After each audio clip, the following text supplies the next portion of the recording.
Thank you for tuning in to the Helium Radio Network. You are listening to a rebroadcast of a previously recorded show.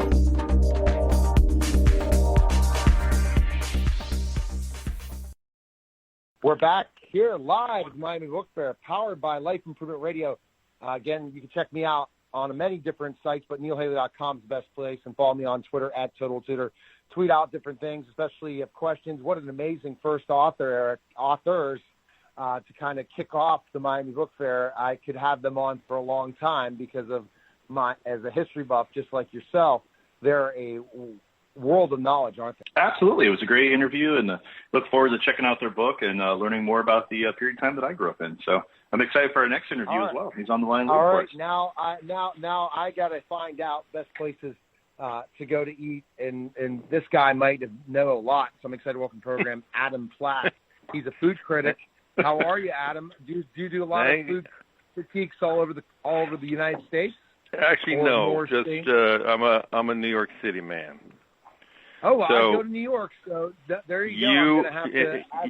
You know, anything you want to know about New York, I can sort of tell you. But the rest of the country, I mean, less so.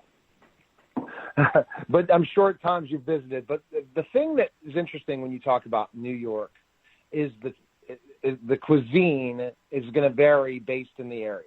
And you really have to be well-versed of specific areas in New York City, and I learn that every time I visit.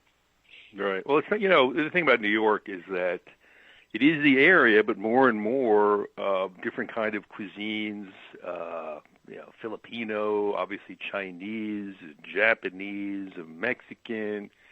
In New York, and also around the country, it's become part of the mainstream culinary conversation.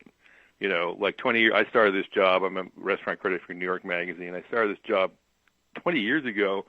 And 20 years ago, it's pretty much continental, French, Italian, a little bit of Japanese. And now especially in New York, and I think everywhere, it's a virtual a rainbow of flavors and tastes, often no matter where you go in the city. Absolutely, and I wish I could have those opportunities to enjoy those different cuisines. I was mentioning that because I travel to Vegas and Houston at Adam every year. So those are places I'm always there for a week. So if you have ideas of good places to go in Houston or Vegas, let me know. Well, Houston, I mean, I haven't been to Houston for 25 years, but Houston is an example of what I'm talking about. And Houston, if you read all the lists, as you know, we live in a blizzard, in a world of top 10 lists. And Houston is at the top of many of the top food cities in the country. And Houston is this wonderful melting pot of all kind of cuisines. And I think the key to great Mexican food or great Thai food or great, Hunanese food is to have a rooted middle-class community in whatever city you happen to be. And Houston has many of these, much like L.A. I mean, Houston in a lot of ways is the new L.A. It really is a patchwork of increasingly deeply rooted immigrant cities, and hence the food there, as I'm told, is this wonderful combination of, Texas barbecue and Vietnamese, all this stuff. Anyway, so, if you go to Houston, I'm coming with you. Well, I'm there every year. I leave for Houston for a conference on December 8th, so I'll have to mention, but we did have a great barbecue last year when I was in Houston for winter conference. So I'll definitely update that, and that's one of our great sponsors, lensec.com. So tell us why you're here in Miami, just to kind of I've written a book. I've written a book called The Book of Eating, and it's really a memoir of, much like lots of food writers do, a memoir of my career as a restaurant critic and also of my life through the various sort of food adventures I've had. And I grew up, my father, I was born in Washington, D.C., and my father, but then my mother also worked for the government, and so I traveled as a kid, mostly in Asia. Oh, wow.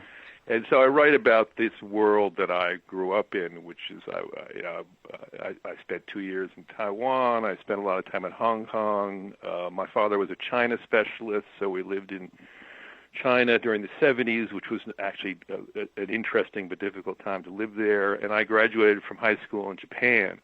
So I write about those experiences and then how they prepared me to be a restaurant critic, especially in a place like New York. And I also write about the rigors and the not so exciting side of being a professional glutton, as I call it. And I don't know if you guys. Everybody's always telling me, "Oh, you have the best job in the world. It's a wonderful job," and it is a great job, especially in a city like New York, because it's a cultural window to the city. But it's also a job, and you do spend a lot of time eating not so great food in restaurants that maybe aren't so great. You have various health problems. Yeah. I have gout. I have all sorts of old man health problems. And as do my colleagues. And they're all, and they don't. I think if you have a restaurant critic who has been at the job for over 20 years, they probably have the life expectancy of a fisherman. Right? It's actually quite a hazardous job. I hate to break it to you, but it actually quite is. I take all kinds of pills for. Yeah, I hate to disappoint you, but it's also a great job. Great job.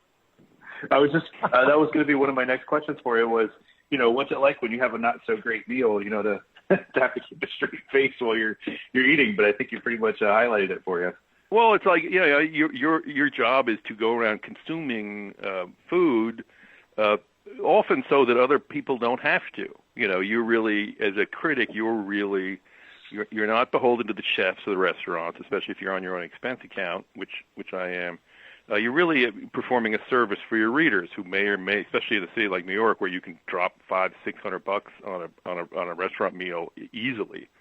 You're trying to tell them where to spend their money and how to spend their money. And often, when it's a bad restaurant, if it's one that nobody knows about, I really don't write about it.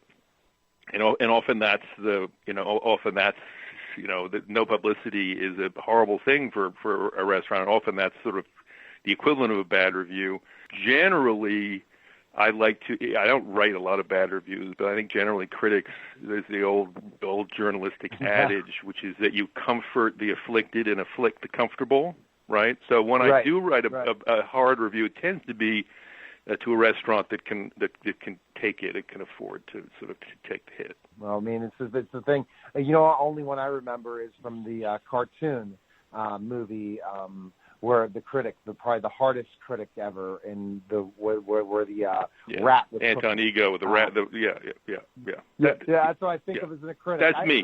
That's me. Yeah. But that's really not me. Yeah. Okay, but also a critic in, I guess, Seinfeld as well. I'm kind of remembering there's a great food critic in Seinfeld. I'm remembering certain famous critics that have been portrayed as critics. What would you say? Right. I'm bringing that up now just because I'm trying to brainstorm, because every profession you see something out there, and that's how we think of somebody as a food critic. We're thinking of a food critic. Yeah, a food critic is something it's rife for caricature. Have you guys heard of a movie called Chef? Do you remember a movie called Chef? No. Anyway, Chef is a movie that came out a couple of years ago, and my brother is an actor named Oliver Platt. Do you guys know Oliver Platt? No. Okay. If you Google Oliver Platt, you will go, oh, he's a character actor. You'll go, oh, him. Anyway, he plays a restaurant critic in that movie, Chef. And that movie is written from the chef's perspective, as is Ratatouille, which is the one you're talking about, the Disney cartoon. And that the caricature of the critic is, he walks into a restaurant, everything goes full silent, the kitchen goes hysterical. And it's actually it's somewhat. I think that's how the kitchen perceives the critic, but that's really not how I perceive it, right? So it's a bit of both. You're in charge. You're the big I'm not really in charge. I don't, in both of those movies, the critic is dining alone, right, to give this sense that he's this glorified figure who's the judge of everything. I don't dine alone. I have to get a lot of people there, because your job is, I usually go to restaurants twice, right? So your job, I used to do it 3 times, but now I do it twice. And you really have to get people with you, because it's your job to try all the food, right? I mean, that's what you're there for. Yes. And so there's a whole process to it. It's often not easy to get people, especially if it's a restaurant that they don't want to go to, or it's not fancy, and they'll go, nah, I don't like that. there's a whole rigmarole that goes to it, which generally isn't portrayed in the sort of caricature of the restaurant critic, and that's sort of what my book is about. Eric, that's really interesting. You almost need like some professional seat feelers, like they have at live events and stuff. Just some people you can hire with to help you order. Yeah, check the book. Yeah, this is sort of it's a behind the scenes look at a professional glutton, and it's a wonderful job. Today more than ever, like I said, it's a window onto the culture, because when I started writing about restaurants, it was a small little backwater populated by effete, sort of strange people. And with the arrival of people like Tony Bourdain and David Chang, literally the kitchen has come into it's much more part of the culture now than it was. It's food is politics, food is the environment. The new generation of eaters, the millennial generation of eaters, thanks to all the social media, they're obsessed with food in a way that my generation and probably your guys' generation wasn't. Right? You'd go to your neighborhood barbecue, or you go to whatever. The younger, they know everything about food, right? And the chefs are real stars, and the whole world has blown up in an interesting and often confusing way. Are you ever? And the first thing they seem to do now, every time I go to a restaurant, is I see people sit down and take pictures of their food. Very first thing they do is, hey, I got to take a picture of this. Yeah, of course. Yeah. And initially the chefs in a place like New York are going, no. Now they've discovered that it just increases people's interest, and it's actually good for business. So they're like, yeah, take pictures. Now in a place like New York or Paris or whatever, they arrange the food on the plate so that it looks better for a photograph. And they try to get one dish which will go viral, right? Like the cronut. I don't know if you guys know what a cronut is. They're looking for that viral, the David Chang pork bun, whatever that dish that will go viral will literally make their reputation. So they're looking for that, and it's a nutty world out there. Would you ever think of having your own reality show, or let's say specifically be on a panel for a cooking show? Would that? Yeah, I've done all that stuff. That's it. Yeah, I've done it. I've been on panels. Really? A reality shows. Nobody's like I'm a giant aged bald man, so I don't know that the reality TV show producers are like clamoring for me to be on to have my own show. So which ones have you been panel on? Mm-hmm. I have been on Top Chef Canada. I've been on the Gordon Ramsay. I've been on a bunch of them. Oh wow! I describe it in the book. I describe that experience in the book. I mean, it's a nutty experience. It's very interesting. Like I said, if Eric could tell you how many people I've interviewed in the last 2 weeks, it's about 50 or 60 people. With covering, I covered Mr. Rogers the week before. This week, this week his movie, and then and the red carpet. And then the week before, I covered the top 13 of The Voice, plus a bunch of other stuff. So don't mind me with these trying to figure all this stuff out. If I had the time to research all the people I interview, I would never have a life and would never be able to have a livelihood to take care of my family. So I'm with you. This is just so we figure out certain ways, but that's great. I mean, what I ultimately love about this book is it's really it's showing you your life, what you do, and maybe if I should consider as a writer to become a food critic, especially if I love food, because many college students are in this path of I don't know what to do after I get my writing degree. I don't know what I want to do. Maybe I should choose something like this. Maybe. Right? You could be that. I mean, it is, as people are always telling me, it's a dream job. And I go, yeah, it's sort of a dream job. However, let me tell you what's really involved.